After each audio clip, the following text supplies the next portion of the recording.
नमस्कार, मैं हूं आशीष चित्रांशी और आप देख रहे हैं the news launcher. Mid day मुद्दा विद अशोक वानखेड़े। और मोदी के नागपुर दौरे के पीछे की असली खबर क्या है, आज मिड डे मुद्दा में हम यही चर्चा करें। अलग अलग मीडिया पोर्टल्स पर आपको अलग अलग खबरें या मीडिया हाउसेज पे, चैनल्स पे मिल रही होंगी। मोदी और भागवत की अकेले में मुलाकात, योगी पर हुई बात, लेकिन हकीकत क्या है? योगी पर क्या कोई बात हुई या नहीं हुई, उस पर भी हम आएंगे। शाह के बारे में क्या निर्णय हुआ है, भाजपा का अगला राष्ट्रीय अध्यक्ष कौन होगा, इस पर भागवत और मोदी में क्या सहमति बनी है, भागवत और मोदी की बातचीत में मोदी के भविष्य पर क्या फैसला हुआ है, और मोदी और भागवत की बातचीत हुई है या नहीं हुई है, सबसे बड़ी बात ये।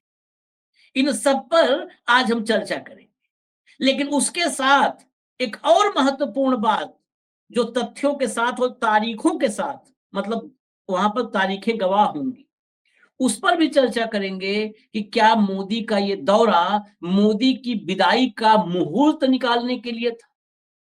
मोदी की विदाई का मुहूर्त क्यों कह रहे हैं वो हम बताएंगे, लेकिन उससे पहले कंट्रोल रूम जरा भाव को जोड़ लीजिए चर्चा। स्वागत है भाव आपका। जरा तारीखों के जो है पन्ने पलटते हैं, फिर आएंगे मुलाकात, योगी, शाह, मोदी का भविष्य, सब तारीखों का थोड़ा पन्ने पलट दें। वाजपेयी जी, अटल बिहारी वाजपेयी अपने तीसरे कार्यकाल में संघ मुख्यालय गए थे, तीसरे कार्यकाल। नरेंद्र मोदी अपने तीसरे कार्यकाल में गए। अटल बिहारी वाजपेयी का वो तीसरा कार्यकाल ही अटल बिहारी वाजपेयी का अंतिम कार्यकाल बना। अब मोदी का क्या होगा? इसके अलावा अटल जी 2000 में गए, फिर 2002 में गए सुदर्शन जी से मुलाकात करने। 2002 के दौरे के तत्काल बाद शायद जून 2002 था, जब आडवाणी जी को डिप्टी पीएम बना दिया गया और 2004 का चुनाव आडवाणी जी की अगुवाई में भाजपा ने लड़ा। विदाई हो गई, अटल जी की विदाई हो गई। इसके अलावा अटल जी संघ के एक प्रचारक थे, उनका नाम था माधव राव, नारायण राव तराटे। नारायण राव तराटे को बताते थे कि उन्हीं से उनको सारी जो है ऊर्जा और ज्ञान सब कुछ मिला, मतलब उनके प्रेरणा वही है। और 1939 में संघ में वही लेकर के आए थे अटल बिहारी वाजपेयी। ये मुहूर्त वाली बात है, दर्शकों उसमें कह रहा हूं, तारीख आप नोट कर सकते हैं, क्रॉस चेक कर सकते हैं। अब आते हैं मोदी जी पर। मोदी जी अपने तीसरे कार्यकाल में 30 मार्च 2025 को गए। इससे पहले मोदी जी जुलाई 2013 में गुजरात के मुख्यमंत्री के रूप में गए थे संघ मुख्यालय। तीसरा कार्यकाल का इंतजार किया उन्होंने।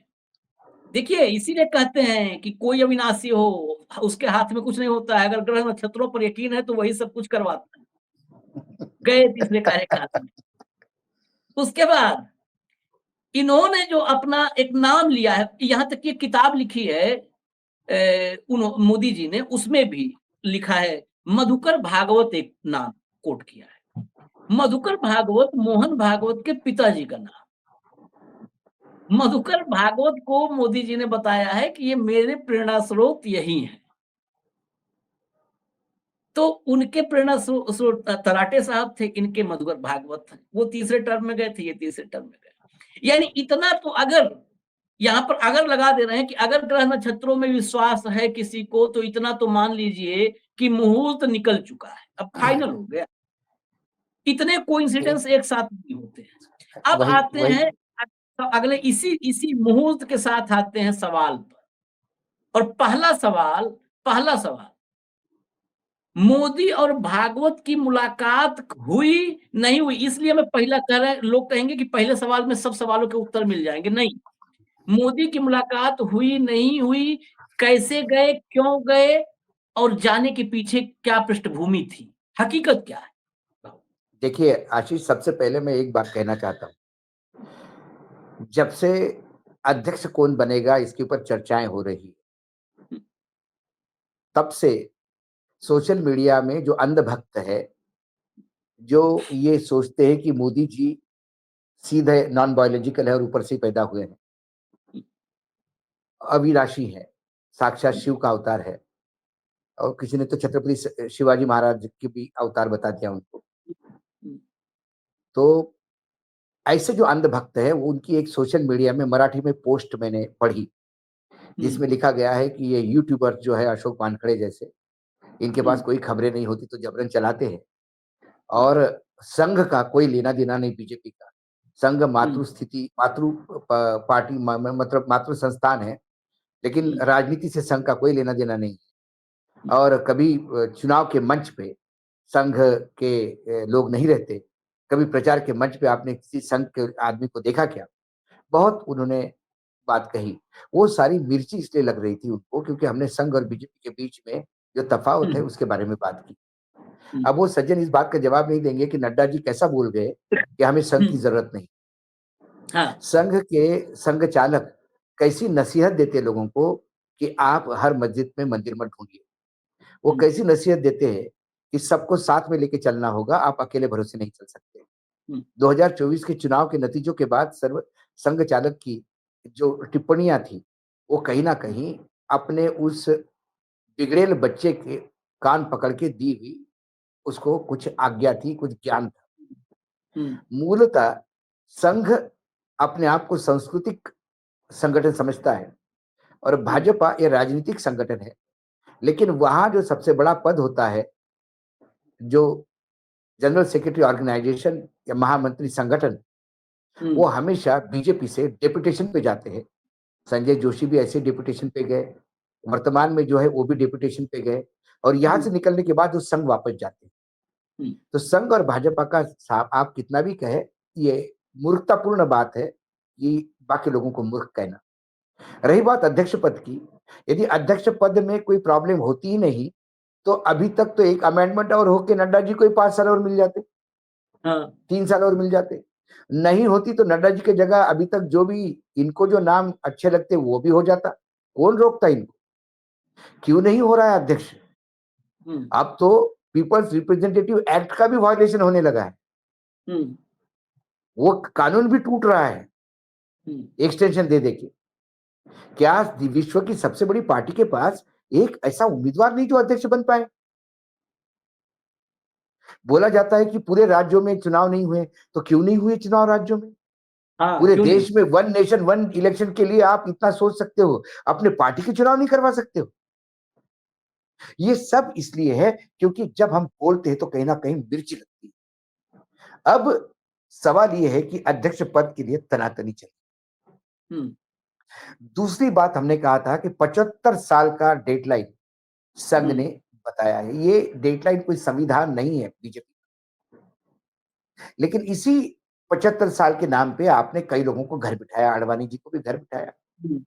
आपने पुराने इतिहास की बात की, आडवाणी जी और अटल जी। तो अटल जी तब गए जब अटल जी को ये बोलना पड़ा, ना टायर्ड हूं ना रिटायर्ड हूं। याद होगा आपको, क्योंकि आडवाणी जी को, मतलब अटल जी को रिटायर्ड करने पे तुले हुए थे। इसके लिए वो टायर्ड हूं ना रिटायर्ड हूं करके बात बोलनी पड़ी। उसके बाद अटल जी गए, उसके बाद चुनाव, मतलब चुनाव जीत जाते तो शायद अटल जी फिर से प्रधानमंत्री बनते, लेकिन चुनाव हार गए। ठीक है, ये बात सारी, मतलब कोई इतिहास लोगों के सामने है, कोई रॉकेट साइंस नहीं, हम कोई अलग बात बता रहे। अब इस बार प्रधानमंत्री जी गए, बिल्कुल गए, क्योंकि गए नहीं थे, जाना था उनको। लेकिन प्रधानमंत्री एज ए प्रोटोकॉल डायरेक्ट संघ के कार्यालय नहीं जा सकते। श्रद्धांजलि देने जरूर जा सकते हैं, लेकिन उसके लिए एक इवेंट नहीं हो सकता, तो एक हॉस्पिटल का भूमि पूजन का इवेंट ऑर्गेनाइज किया गया। और ये हमने कई बार देखा कि किसी यदि नेता को, किसी मंत्री को निजी कार्यक्रम में जाना होता तो एक ऑफिशियल कार्यक्रम रख देता है वो, ताकि सरकारी सुविधाओं के साथ आए जाए, सब प्रोटोकॉल मिलता रहे। तो प्रधानमंत्री आए, लेकिन ये जितनी भी बातें हो रही है कि कोई गुप्त मीटिंग हुई, वो ये सब बकवास है। प्रधानमंत्री आए, आने के बाद प्रधानमंत्री लगातार पब्लिकली ही मिले, कोई अलग से किसी के साथ मीटिंग नहीं हुई। ये मैं आपको दावे के साथ कह सकता हूं। संघ के कुछ लोगों से मेरी नागपुर में जो बात हुई सीनियर लोगों से, उन्होंने कहा कि देश के प्रधानमंत्री है, वंदनीय है, और यदि वो आना चाहते तो उनका स्वागत तो होगा। प्रधानमंत्री का स्वागत क्यों नहीं होगा भाई? बिल्कुल होगा। एक पोस्ट मैंने एक सांसद की पढ़ी, राज्यसभा की सांसद है, संघ से बीजेपी में आए हैं। उन्होंने लिखा कि संघ ने मोदी जी का स्वागत करके जो अटल जी का अपमान किया था उसके ऊपर मतलब वो प्रायश्चित किया है। भाई अटल जी का अपमान कब किया था उन्होंने? अटल जी का तो अपमान संघ ने नहीं किया था। भाई संघ ने तो इतना ही बोला था कि बस बहुत हो गया, आप घर बैठ जाइए। इसको अपमान कैसे? हाँ, संघ का अपमान तो मोदी जी ने किया, ये बोल के, ये बुलवा के। भाई जेपी नड्डा की इतनी औकात नहीं कि खुद बोल दे कि संघ की जरूरत नहीं है हम। तो ये जो हुआ है ये पब्लिक डोमेन में है, ये बिटवीन द लाइंस आपको पढ़ना होगा। और आप अनपढ़ हो तो नहीं पढ़ पाते हो, या अंधभक्त हो, आपके आंखों पे इतना चश्मा चढ़ा हुआ है मोदी भक्ति का कि आपको लगता है कि संघ ने प्रायश्चित किया। संघ प्रायश्चित नहीं करता, संघ प्रायश्चित करवाता है। तो संघ का ये जो कार्यक्रम था, ये आए, संघ ने स्वागत किया, हंसते हुए स्वागत किया।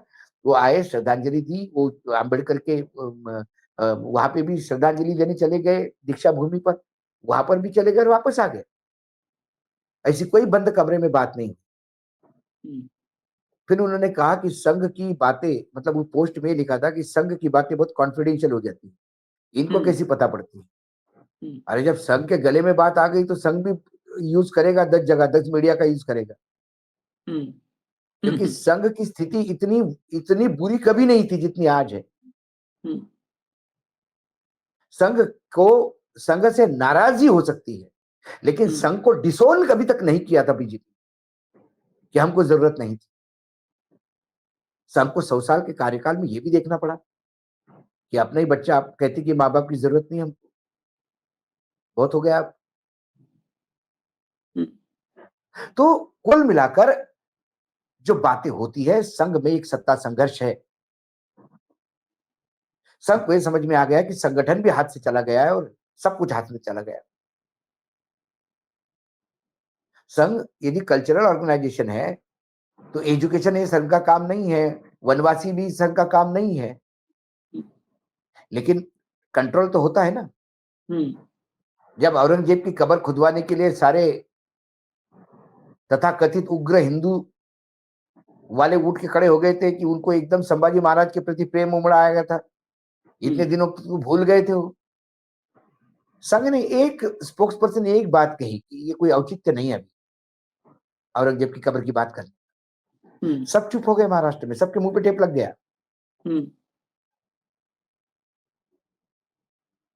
ये जो सारी घटनाएं हैं, ये घटनाएं ये बताती है कि कुछ ठीक नहीं हो रहा है। और अभी भी प्रधानमंत्री गए तो कोई ऐसा कोई कॉम्प्रोमाइजिंग फार्मूला नहीं निकला है। संघ ने अध्यक्ष जो मांगा होगा और 75 साल का लिमिट, संघ अपनी बातों पे अड़ी गए। यही मैसेज इस नागपुर के मैसेज से आया है। मैं यही अब आए हम पॉइंट पर, एक एक पॉइंट अब क्लियर करते हैं।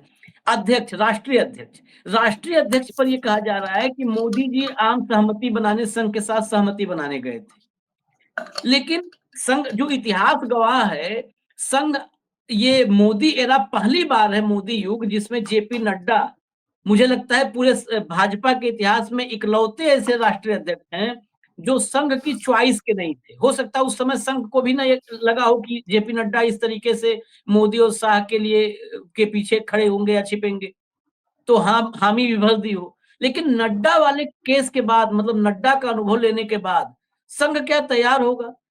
और इसलिए भी सवाल है क्योंकि संघ इस मामले में इतना रिजिड रहा है, जिसको कहते हैं ना एकदम रिजिडनेस। सुषमा स्वराज एक उदाहरण है। सुषमा स्वराज कई बार राष्ट्रीय अध्यक्ष बनने की कोशिश की, उनके मन में भी आकांक्षा थी कि भाजपा का राष्ट्रीय अध्यक्ष बने। महिला भी थी। आज बहुत सारे लोग कह रहे हैं ना कि महिला राष्ट्रीय अध्यक्ष होनी चाहिए, निर्मला ताई का नाम आ रहा है, निर्मला सीतारमन बन जाएंगी, तो वो चंद्रबाबू नायडू की जो साली साहिबा हैं वो बन जाएंगी, डी पुरंदेश्वरी एक तमिलनाडु का नाम आ रहा है, तमिलनाडु का नाम आ रहा है। अब उसमें क्या पेच है, जो जो पेच असली समझ में मुझे आ रहा है। डी पुरंदेश्वरी का कोई संघ का बैकग्राउंड नहीं है, कोई नहीं है संघ का बैकग्राउंड।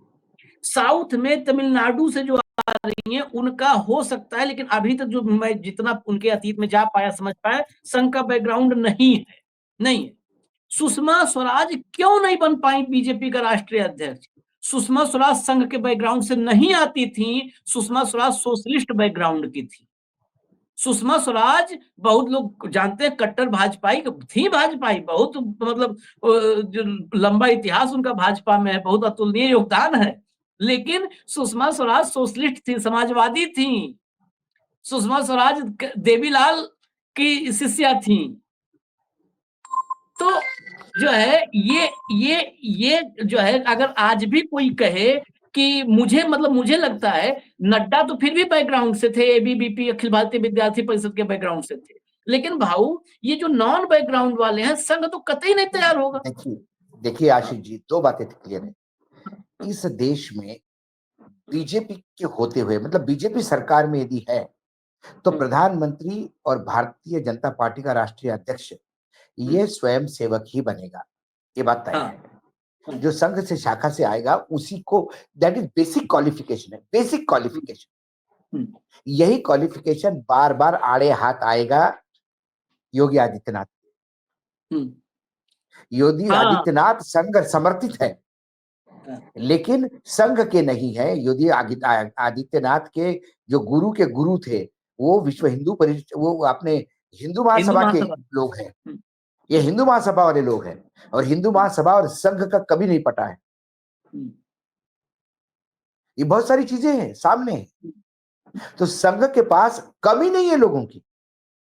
तब एक होता है कि बैंक्रप्सी, हमारे पास सांसद तो सब आ गए, सब नए नए सांसद है, अब एक प्रधानमंत्री लायक चेहरा नहीं, इसलिए हमारे समर्थन से जो जीत आया उसको प्रधानमंत्री बनते, ऐसा नहीं। संघ के पास अगणित लोग हैं।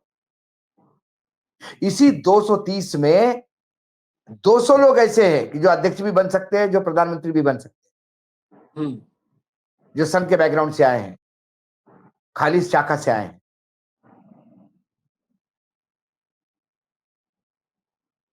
क्योंकि संघ अब कोई भी भस्मासुर पालने के मूड में नहीं। संघ का एजेंडा सेट हो रहा है, सब अपनी जगह पे, लेकिन कल संघ का अस्तित्व खतरे में आ जाएगा तो क्या होगा? और संघ का अस्तित्व खतरे में आने के लिए टाइम कितना लगता है?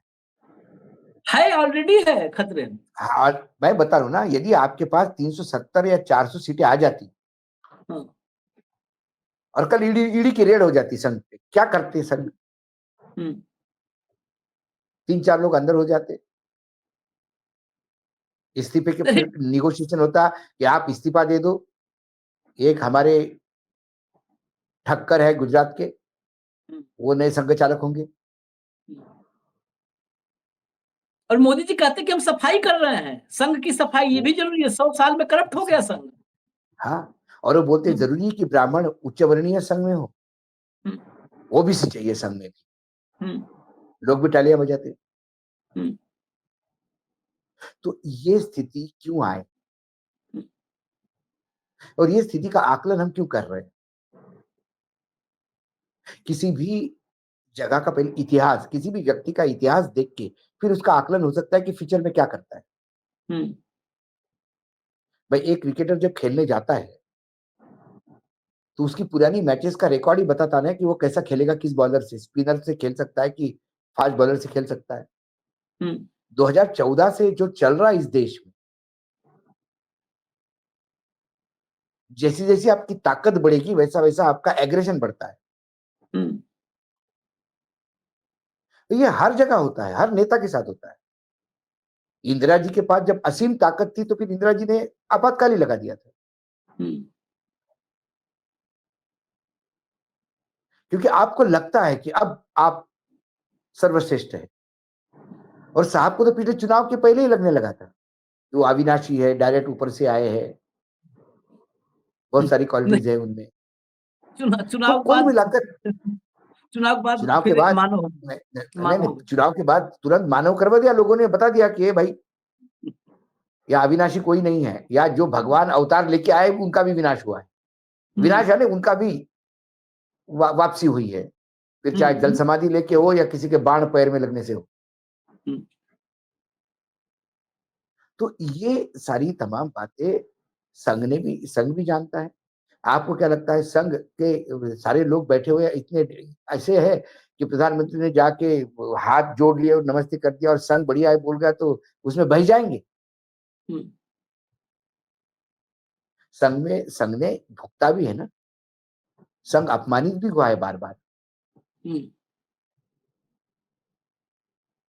कई बार अपमानित हुआ है। तो कुल मिलाकर ये जो सारी चीजें हुई है, जो बैंगलोर में भी जो मीटिंग हुई है, बैंगलोर की मीटिंग में भी मणिपुर में फिर कहा गया कि मणिपुर नहीं कंट्रोल में आ रहा है। मणिपुर पे बात हुई, पुराने स्ट्रक्चर पे फिर मस्जिदें नहीं ढूंढनी चाहिए, ये भी हो गया। नहीं, उससे उससे इंपॉर्टेंट राष्ट्रीय अध्यक्ष में तो ये करीब करीब अब तय हो गया है, क्योंकि जो नाम चले साउथ के, ये संघ संघ के मुख्यालय में जाने के बाद मोदी के साफ हो गया कि अब संघ के ही पृष्ठभूमि वाला राष्ट्रीय अध्यक्ष बनेगा। संघ झुकने के मूड में और मोड में नहीं है। एक अभी हम विजुअल भी दिखाएंगे उसको, जो भाजपा की आईटी सेल है और अंधभक्त है, खासकर आईटी सेल, वो 1.5-2 रुपए रेट वाले, रेट हमको रिवाइज हुआ है तो नहीं जानकारी है, लेकिन वो क्लिप दिखाएंगे, वो चला रहे हैं कि देखिए मोदी जी की अद्भुत क्षमता देखिए कि मोहन भागवत भी मुस्कुराने लगे। मोहन भागवत को कभी हंसते हुए लोग देखते नहीं है। वो क्लिप हम आगे दिखाएंगे, लेकिन उससे पहले सवाल जो है, दो कैरेक्टर के बारे में, दो अभी चरित्र ऐसे हैं जिनके बारे में चर्चा नहीं अभी हम कर पाए, उन दोनों पे, योगी और अमित शाह। योगी और अमित शाह पर इसलिए जरूरी है कि भागवत का जो स्टैंड है, संघ के साथ भी एक बड़ी दिक्कत है। संघ जो बोलता है वो करता नहीं, जो करता है बोलता नहीं। ये संघ का इतिहास 100 साल का रहा है। इनके डुअल कैरेक्टर को लेकर के तो जिसे संदेह हो उसको तुरंत चेक करवाना चाहिए आंख। तो ये, हाँ, इनका तुरंत चेक करवाना चाहिए कि अगर संदेह नहीं दिख पा रहा है तो। ये संघ जो है, एक तरफ कह रहा है मस्जिद में मंदिर न खोजो, जो है मतलब सौहार्द बनाओ, सब अपने हैं।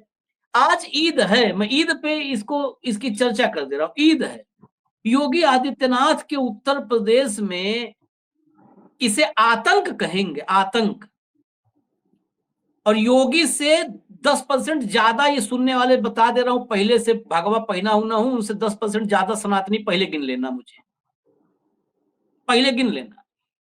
पूरे उत्तर प्रदेश में, मतलब नोएडा की स्थिति, नोएडा में तो मुझे जानकारी मिली है, जो मुस्लिम एरियाज है ना मस्जिद के पास हो, मान लो मंदिर के पास बंद करवा दिए, मस्जिद के पास आसपास भी अगर कोई नॉनवेज की दुकान है, सब बंद है। उनका एक दिन का त्योहार आपको हजम नहीं है, एक दिन का त्योहार हजम नहीं है उनका। मैं आपको दिखाऊंगा, एक आज क्लिप दिखाऊंगा, वो सवाल का भी जवाब आपको लेके चलेंगे, वक्त हो रहा है लेकिन लेके ही जाएंगे उसका सवाल। मैं वो क्लिप भी आप तक लेके आऊंगा। भाऊ, योगी आदित्यनाथ चलेगा या अमित शाह चलेगा? दोनों में से कौन चलेगा संघ को, या दोनों नहीं चलेगा? नहीं, दोनों ये नहीं चलेंगे। देखिए विजुअल भी आ गया, ये देखिए, हाँ, यही विजुअल बताया जा रहा है कि ये देखिए, ठहाका लगाया मोहन भागवत ने, ऐसा प्रभाव है मोदी जी का। मोहन भागवत ने ठहाका नहीं लगाया, नरेंद्र मोदी ने वहां जोक बताया होगा तो इसलिए सब हंस रहे होंगे।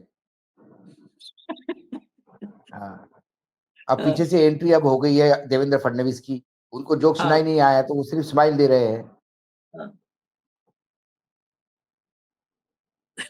तो कुल मिलाकर वो बात देखिए क्या है, देखिए नरेंद्र मोदी जी भी बहुत खुशमिजाज इंसान है। नरेंद्र मोदी जी की भी हमने, जब नरेंद्र मोदी जी सेक्रेटरी थे और वेंकैया नायडू का एक डिनर, वो लंच था, साउथ इंडियन लंच, और उसमें तब हम बीजेपी कवर भी करते थे, तब बुलाए गए थे। तो नरेंद्र मोदी जी पत्रकारों से बात कर रहे थे, हम सब खड़े थे तो हमसे बात कर रहे थे, तो उन्होंने बाकायदा एक जोक सुनाया।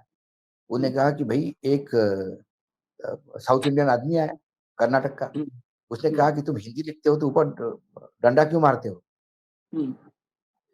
तो किसी ने उनको मजाक में कह दिया कि बोले हिंदी पूरी नहीं होती जब तक ऊपर ऊपर से लाइन नहीं खींची जाती अक्षरों पे, और कन्नड़ में ऐसा कुछ नहीं है। तो उन्होंने कहा कि जो साउथ इंडियन है वो भी बोलने के पहले ऐसा करे ताकि वो अच्छी हिंदी बोल पाए। तो बोला वो जब भी साउथ इंडियन हिंदी बोले ऐसा मुंह पे डंडा रख के उंगली रख के बोले। तो बोले हमने पूछा कि भाई तुम ऐसा क्यों करते हो, हिंदी मतलब तुम हिंदी बोलते समय नाक पे उंगली क्यों रखते हो ऐसा? तो बोला बोले नहीं वो हिंदी में डंडा रहता है ना नीचे, तो बोलने में भी हम डंडा कर रहे हैं। तो ऐसे ऐसे जोक सुनाने वाले भी मोदी जी का वो लेकिन जोक मैंने मैं रोक मोदी रहा जी हूँ, से सुना। मैं एक नहीं, एक नहीं, सेकंड 10 सेकंड रोक रहा हूँ, 10 सेकंड भाऊ। जब आपने आज डंडा और हिंदी की बात कर दी है, तो मोदी जी की हिंदी आज हम दिखाएंगे। इस कार्यक्रम के बाद एक 7 8 10 मिनट भाऊ लेके आएंगे, हम लेके आएंगे। आज मोदी जी की हिंदी दिखाएंगे। मोदी जी को भी जो है डंडा लगाना पड़ेगा कहीं न कहीं हिंदी में दुरुस्त करने के देखिए लिए। देखिए एक बात इतनी आशीष, गलत एक बात हिंदी सुनिए। लिखते हैं, नहीं नहीं एक इतनी गलत आशीष, हिंदी क्या आशीष एक बात सुनिए। जिस आदमी की जिंदगी गुजरात में गई वो हम्म, गुजराती। आज हम्म, भी आप प्रेस इंफॉर्मेशन ब्यूरो में जरा आपके मित्र होंगे तो फोन करके पूछिएगा। प्रधानमंत्री बनने के बाद नरेंद्र मोदी जी एक गुजराती भाषा का बड़ा यूनिट यहाँ तैयार हो गया। हम्म, वो सारे अखबारों के हेडलाइंस का गुजराती बना के भेजते हैं सुबह सुबह। हम्म। आदमी अपनी मातृभाषा में ज्यादा कंफर्टेबल होता है। लेकिन हिंदी फिर हम विषयांतर हो रहे हैं, लेकिन 30 सेकंड दर्शकों क्षमा के साथ इसी हिंदी के लिए तो मारामारी मचाए हुए हैं ये लोग। अब हिंदी नहीं लिख हाँ पाएंगे, हिंदी नहीं लिख पाएंगे तो इनको तो नहीं क्षमा कर सकते भाई। ठीक है, और कोई ना लिख पावे, चंद्रबाबू ना लिख पावे, राहुल गांधी ना लिख पाए हिंदी के लिए।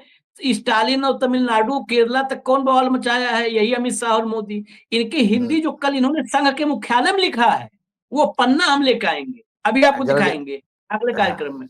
वो पन्ना दिखाएंगे, इतनी गलतियां हैं बिंदी और मात्रा की। और हिंदी में मैं बता दूं, हिंदी हमारे साथ काम करने वाले दफ्तर में लोग मेरे बारे में जानते हैं। हिंदी में बिंदी जो गलत लगाता है उसको कुर्सी से उठा देते हैं हम। अब उनको तो नहीं उठा पाएंगे, वो प्रधानमंत्री हैं, लेकिन नहीं नहीं दफ्तर में क्या हिंदी होता में है बिंदी गलत आशीष, लगाने वाले। मैंने हाँ, क्या कहा। अब जब वो बार बार ये आप ऐसा हाथ में हथियार दे रहे हैं तमिलनाडु के, वो कहेंगे कि हमको हिंदी सिखाने के पहले प्रधानमंत्री खुद सीख ले। खुद जाओ एडमिशन लो। पहले हम्म, आप पहले एडमिशन लो, बात ही हम्म, सवाल वो नहीं। सवाल ये है कि आप उसका प्रोजेक्शन कैसा करते हैं। हम्म, ठीक है, मैं मानता हूं। अभी जब देखिए प्रधानमंत्री को 75 साल भी होंगे, उसके बाद अध्यक्ष पद का नाम भी आएगा, इससे तय होगा कैसा क्या हुआ है। लेकिन वर्तमान में एक बात मैं कंफर्म कर दूं, कोई बिहाइंड द डोर मीटिंग नहीं, क्लोज हम्म, डोर मीटिंग कोई नहीं हुई। पब्लिक डोमेन में लोगों के सामने कैमरे के बीच में ही मुलाकात हुई। हम्म, पूरा प्रधानमंत्री का टूर कैमरे के सामने हुआ हम्म, है। ऐसा कोई कंधे पे हाथ रख के कोई अलग अलग बात नहीं। ये उन लोगों ने मुझे बताया कि जो कंटिन्यूअस साथ में थे, हम्म, उन्हें कहा कोई बात नहीं, एक जनरल बात हुई है। ना अध्यक्ष पद की बात हुई है, ना प्रधानमंत्री के रिटायरमेंट की बात हुई है, क्योंकि ये बातें पब्लिकली होती भी नहीं। हम्म, ये बातें प्रधानमंत्री और अमित शाह, प्रधानमंत्री जी और मोहन भागवत जी मिलकर तय नहीं करेंगे। हम्म, मोहन भागवत जी क्या चाहते हैं, मोहन भागवत जी ने अपना मैसेज भेज के कर दिया। हम्म। एक अरुण कुमार भी है जो बीच में दुआ है संघ और बीजेपी के, लेकिन वो भी अभी मोदीमय होते हुए दिखाई दे रहे हैं, अरुण कुमार। इसलिए बहुत सही आजकल अरुण नाम कुमार आपने लिया। हाँ, इसीलिए अरुण कुमार को भी आजकल संघ सोच, उनके अरुण कुमार के सजेशन पे संघ 3 बार सोचते हैं कि ये भी मोदीमय हो गया है। मतलब देखिए सत्ता का जो ये है ना आशीष, वो हम्म। संघ के वो प्रचारक अभी है नहीं कि जो आज भी सिंपल लिविंग में रहने वाले, वो नहीं रहे अब। अब जो भी सत्ता के बीच पास जाता है, भाई अरुण कुमार जी का नाम कोऑर्डिनेटर के लिए दे दिया। अब अरुण कुमार जी को सत्ता का अब लग गया, अरुण कुमार क्योंकि आपने नाम इतना अद्भुत लिया है। बेसिकली 2014 से, मतलब जब से खट्टर मुख्यमंत्री बने थे, हरियाणा के लोग कहते थे कि हरियाणा के मुख्यमंत्री खट्टर नहीं है। खट्टर जबकि इतने बदनाम हो गए, इतने बदनाम, लेकिन हरियाणा में एक सुपर सीएम कहा जाता था अरुण कुमार को, लोग कहते थे। अरुण कुमार बेसिकली रहने वाले भी इधर ही के हैं। तो अरुण कुमार का एक पैरेलल सिस्टम, समानांतर एक अपना सिस्टम बना लिया था अरुण कुमार ने। इसीलिए इसीलिए जो खट्टर का नाम चला है अध्यक्ष पद के लिए, हाँ, हाँ, आ गई बात समझ में? अब आपको पूरा खेल ही समझ में आ गया होगा हाँ। कि नाम किसने किसने भेजा, किसने उसको सेकंड किया और कैसा संघ को ये बताने का प्रयास किया जा रहा है हम्म, कि अरुण कुमार मतलब ये खट्टर आएंगे तो एक कॉम्प्रोमाइज कैंडिडेट होगा। हम्म, कई बातें हैं भाई। हम तो देखिए एक राजकीय विश्लेषक होने नाते भाजपा का अध्यक्ष अभी तक क्यों तय नहीं हुआ, ये हमारे लिए प्रश्न है। और जब तक अध्यक्ष नहीं होगा तब तक बातें होगी, क्योंकि भारतीय जनता पार्टी सत्ता में है। आप ये नहीं कह सकते कि वो भाजपा का अंदरूनी मामला है। तुम्हें क्या मतलब है? हम्म। बहुत मतलब है भाई, नहीं, काहे बहुत नहीं मतलब है। मतलब है। क्योंकि हम इस देश के नागरिक हैं, हम टैक्स देते हैं, जिसका पैसा तय सरकार तय करती है कैसा खर्चा करना न करना। और मतलब इसी रखेंगे। इसमें थोड़ा सा विषयांतर कर रहा हूं मैं। जिस हम्म, पत्रकार महिला पत्रकार ने वो हम्म, दूरदर्शन वाला कॉन्ट्रैक्ट लीक किया था मार्केट, हम्म, खोजी पत्रकार है बेचारी, हम्म, उसके ऊपर एफआईआर दर्ज हुआ है हम्म, कि इतना हम्म, कॉन्फिडेंशियल मटेरियल जो दूरदर्शन का था, जिससे देश हम्म, की सुरक्षा को धोखा हो सकता है। हाँ, वो तिहाड़ रिटर्न वाले को जो करोड़ों रुपए दे रहे थे, हाँ, हाँ, वो कॉन्ट्रैक्ट देश की सुरक्षा और देश की अशांति के लिए इतना जबरदस्त है, हम्म, धोखा हो गया है। इसलिए एक महिला पत्रकार के खिलाफ एफआईआर दर्ज हुई। तो हमारे देश का टैक्स पेयर्स का पैसा है, इसे अपने कोई अपने घर के खेती बेच के नहीं आया, कोई एफडी तोड़ के नहीं लाता है। तो ये हमें भी, रूलिंग पार्टी है, सत्ता में है, हमें पूछने का अधिकार है भाई कि आपके अध्यक्ष कौन है, कब होंगे, क्यों एक्सटेंशन पे एक्सटेंशन मिल रहा है, आप लोगों में क्यों नहीं तय हो रहा है। हम्म, तो ये बहुत सारी चीजें हैं जिसमें लोग, जनता का सरोकार है। तो कुछ अंध भक्तों को ये लगता होगा बहुत मिर्ची लगती है। अभी इस प्रोग्राम से भी मिर्ची लगेगी जिनको लगता है कि भाई मोहन भागवत जी का और उनका मोदी का। सामने मुंह मुंह हो गया, और मोहन भागवत जी ने उनको बोल दिया होगा कि 29 नहीं 29 के बाद जो 5 साल आएंगे, मतलब 34 तक, 2034 तक आप ही प्राइम मिनिस्टर रहिए, आप चिंता की बात नहीं, हम साथ। आपने हंस के बात कर दिया हमसे, हम खुश हो गए, चिंता की बात नहीं। अभी अध्यक्ष जेपी नड्डा को ही आप अमेंडमेंट करिए और आमरण जेपी नड्डा को ही बना दीजिए, कोई चिंता की बात नहीं। लोग हाँ, चाहते कि ऐसी रिपोर्टिंग हो, ऐसे ही, हाँ। ऐसी वैसे रिपोर्टिंग। ताकि अब कह सकते हैं हम लोग भी कि 2000, भागवत ने ही कहा कि 2034 तक रहिए और आप जोक सुनाते रहिए, बीच बीच में ऐसे जोक सुनाइए, हंसाते रहिए। खैर, हंसाते रहिए। हाँ, हाँ, लेकिन ये जोक है जो भी बता रहे हैं कि कोई अकेले में मुलाकात हुई है, बात हुई है, ये असली जोक है। कोई मुलाकात, पूरी खबर का एक निचोड़ बता दें। मोहन भागवत और नरेंद्र मोदी के बीच कोई अकेले में नितांत निजी मुलाकात कोई नहीं हुई है। यही फाइनल खबर है। और संघ अपने अपने स्टैंड पर लगातार अड़ा हुआ है, वो राष्ट्रीय अध्यक्ष का भी, अब एक साथ दोनों स्टैंड पर, राष्ट्रीय अध्यक्ष का भी और 75 वाले रिटायरमेंट वाले स्कीम पर भी, इस रिटायरमेंट स्कीम पे अब खाली मोदी को चुनना है कि वो एनपीएस में जाएंगे, यूपीएस में जाएंगे या ओपीएस में जाएंगे, कौन सा पेंशन स्कीम चुनेंगे। ये मोदी जी पे है। ऑफर है खुला, मोदी जी ने भी पूरे देश को दिया है कि ओल्ड हाँ, pension scheme, new pension scheme या यूनिफाइड वाला चुनना है। तो वही हाँ, मोदी जी को संघ ने कहा है कि आप पेंशन स्कीम चुन लो, पेंशन स्कीम चुन लेंगे। बाकी मुहूर्त वगैरह हमने बता दिया सारी तारीखों के, जो है आईने में जाकर के। आपको आखिर में क्लिप दिखा देते हैं। शाह और योगी कौन पसंद करेगा, किसको जो है किस पर हाथ होगा या कोई तीसरा होगा। एक क्लिप देखिए जरा। ये क्लिप योगी जी के राज का ही है, उत्तर प्रदेश का है। उत्तर प्रदेश में देखिए, अब ये देखिए एक हाथ में वो जो लगा है ना बोर्ड सा, ये देखिएगा, ये भाजपा के रंग में ही है। ये प्योर भाजपाई मुस्लिम है। सवाल बड़ा अच्छा भाजपा से किया है कि हिंदू होली, हम हिंदू हैं इसलिए सवाल पढ़ रहे हैं, हिंदू होली सड़कों पर मनाता है, मैं तो मनाता हूँ सड़क पे। शिवरात्रि सड़कों पर मनाता है, शिवरात्रि हम भी मनाते हैं। भाऊ तो रोज मंदिर जाते हैं, सनातनियों को मैं बता देता हूँ, आज रोज मंदिर जाते हैं और शिव जी को जल चढ़ाते हैं। कावड़िया सड़क पर निकलते हैं ये, और महीनों बंद रहता है रास्ता। रामनवमी यात्रा सड़कों पर जो है निकलती है। दिवाली में पटाखे सड़कों पर फोड़े जाते हैं। गणेश चतुर्थी सड़कों पर मनती है। नवरात्रि में दुर्गा पांडाल सड़कों पर लगता है। विसर्जन जितने होते हैं सड़कों पर होते हैं, जाम होता है, सब कुछ होता है। लेकिन सिर्फ ये नमाज सड़क पर जब पढ़ते हैं मुसलमान, तो ये समाज में विद्वेष पैदा करने का काम करते हैं। मेरठ के एक विश्वविद्यालय में दर्जन भर छात्रों ने, अब से 15-20 दिन पहले की बात है, कॉलेज के कैंपस में जो ग्राउंड होता है, मैदान, उस खाली मैदान में नमाज पढ़ा था। हिंदूवादी संगठनों ने कहा कि ये समाज में वैमनस्यता और द्वेष फैलाने का काम कर रहे हैं, और मेरठ की पुलिस ने मुकदमा कायम कर लिया था।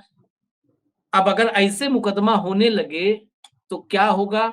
अब ये, अगर ये सब देखा जाए तो कुछ हमें कहने की जरूरत नहीं है, इंसान अपने आप समझ लेगा। बाकी इंसानों के जमात में जो नहीं शामिल हैं, उनको कुछ भी समझाना बेकार है, क्योंकि उनको समझाने के लिए तो साक्षात राम को अवतार लेना पड़ेगा। जब राम आएंगे और संहार करेंगे, हालांकि राम पता नहीं कब आएंगे, लेकिन आज नहीं, संहार करेंगे। शैतानों तो संहार ही होता है, उनको अरे समझाया भाई, नहीं। ये राम को भी गलत साबित कर देगी। हम्म, हम्म, हम्म। वही शबरी कह के रहे कि बेर खाने पे, शबरी के बेर झूठे खाने पे ये राम को भी सनातन धर्म से बहिष्कृत करवा देंगे। निकाल देंगे, सब निकाल देंगे, आउट कर देंगे, बाहर बाहर चलिए। अब आप जो है मोदी जी के हिसाब से नहीं चल रहे हैं। मोदी जी और योगी जी, ये पता चले वाकई भगवान सोचते होंगे कि इस दौर में अगर बाई चांस अवतार होना हो तो थोड़ा डिले कर देते हैं, कि अभी अवतार हो जाएगा, सब कहेंगे योगी के हिसाब से चलो भाई, नहीं तो भगवान ही नहीं हो तुम, कैंसिल भगवान। ये ये मजाक नहीं है, गंभीर बात है। ये इस दौर गंभीर में, बात। ये इस दौर में अगर अवतार होना होगा तो आप मान लीजिए वो डिले होगा, जब तक इनका युग नहीं खत्म हो जाएगा, ये सनातन रक्षकों का। उसके बाद वो आ जाएंगे, आना होगा तो उनको हम आप रोक नहीं पाएंगे, लेकिन अपना वो डिले खुद कर सकते हैं, उनके हाथ में इतना है। इजाजत दीजिए, हमने डिले कर दिया है, लेकिन कल डिले नहीं करेंगे, हम टाइमली आएंगे। कार्यक्रम यही होगा, भाव साथ में होंगे। मिड डे मुद्दा विद अशोक वानखेड़े। नमस्कार।